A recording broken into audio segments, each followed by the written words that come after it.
যে আমাদের এই আন্দোলনের উপর ভিত্তি করে সারা বাংলাদেশে হলো দিয়ে শিক্ষার্থীদেরকে মিথ্যা মামলা দেওয়া হচ্ছে।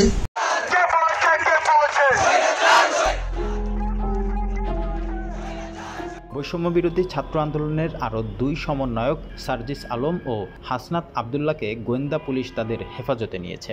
এ নিয়ে কোটা সংস্কার আন্দোলনের ৫ জনকে হেফাজতে নিয়েছে মহানগর গোয়েন্দা পুলিশ বা ডিবি। বিষয়টি স্বীকার করেছেন গোয়েন্দা পুলিশ।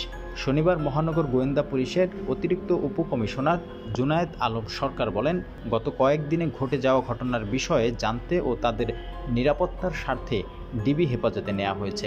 এর আগে শুক্রবার বিকেলে ঢাকার গণস্বাস্থ্যনগর হাসপাতাল থেকে চিকিৎসারত অবস্থায় আন্দোলনের অন্যতম সমন্বয়ক নাহিদ ইসলাম, আসিফ মাহমুদ ও আবু বাকের মজুমদারকে তুলে নিয়ে যাওয়ার অভিযোগ ওঠে।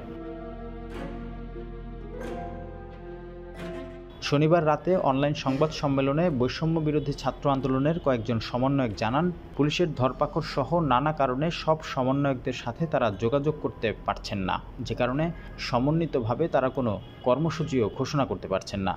আন্দোলনের অন্যতম সমন্বয়ক মাহিন সরকার বলেন, আন্দোলনের মূল দাবি মেনে নেওয়া হয়েছে বলে প্রচার করছে সরকার, কিন্তু আমাদের দাবি ছিল কমিশন গঠন করে এই সংকটের সমাধান করা, কিন্তু সেটি করা হয়নি বলেই আমরা এই পরিপত্র প্রত্যাখ্যান করছি। বললাম, ক্লিয়ার করলাম কেন আমাদের এই পরিস্থিতি আছে এবং এক দফা দাবি সরকার থেকে যে দাবি দেওয়া করা হচ্ছে, যে এক দফা দাবি, সেটি কেন অযৌক্তিক, আমি এখন সেই বিষয়ে কথা বলতেছি।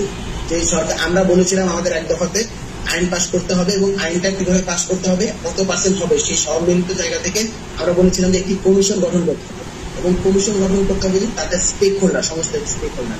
আমরা স্টেক হোল্ডারদের ভিতরে বলেছিলাম যে স্টুডেন্ট যারা আছে, চাকরি প্রত্যাশী যারা আছে, যারা হলো গিয়ে শিক্ষাবিদ যারা রয়েছে, গভর্নমেন্ট যারা রয়েছে, আইন সমাজে যারা রয়েছে। কারণ আপনারা দেখছেন 2018 সালে যে আমাদের যে পরিপত্র বহাল করা হয়েছিল এবং পরবর্তী পরিপত্র বাতিল করা হয়েছিল, সেটা আইনি জটিলতা, আইনি মারপ্যাচের কারণে। তাই আমাদের যাতে আইনি জটিলতা, আইনি মারপ্যাচের আবার স্বীকার করতে না হয়, পরিপত্র খেলার যে ব্যাপারটা আছে সেই ব্যাপারটা যাতে আর না থাকে, তাই আমরা এটাকে কঠোরভাবে দমন করতে চেয়েছি, তাই আমরা কঠোরভাবে এটাকে নিষেধ করতে চেয়েছি। অন্যতম সমন্বয়ক নাহিদ ইসলাম, আসিফ মাহমুদ ও আবু বাকের মজুমদার সহ সমন্বয়কদের গ্রেফতার ও মামলা হামলা দিয়ে হয়রানি করা হচ্ছে বলেও অভিযোগ করেন আন্দোলনকারীরা। সংবাদ সম্মেলনে সমন্বয়ক আব্দুল হান্নান মাসুদ বলেন, কোটা সংস্কার আন্দোলন ঘিরে সমন্বয়কদের বিরুদ্ধে মামলা হয়েছে। এখন পর্যন্ত ৩,০০০-এরও বেশি শিক্ষার্থীকে আটক করা হয়েছে। সমন্বয়ক মাসুদ আরও বলেন, রোববারের মধ্যে সমন্বয়ক নাহিদ ইসলাম সহ আসিফ মাহমুদ সহ আটক সকল শিক্ষার্থীদের মুক্তি, মামলা প্রত্যাহার ও শিক্ষার্থী গণহত্যার সাথে জড়িত মন্ত্রী পর্যায় থেকে কনস্টেবল পর্যন্ত সকল দোষীর বিরুদ্ধে ব্যবস্থা নিতে হবে। তিনি জানান, আগামী ২৪ ঘন্টার মধ্যে এই ৩ দফা না মানা হলে পরশুদিন থেকে বৈষম্য বিরোধী ছাত্র আন্দোলন আরও কঠিন কর্মসূচি নিতে বাধ্য হবে। একই সাথে রোববার সারা দেশের দেয়ালগুলোতে গ্রাফিতি ও দেয়াল লিখন কর্মসূচিরও ঘোষণা দেওয়া হয় সংবাদ সম্মেলন থেকে।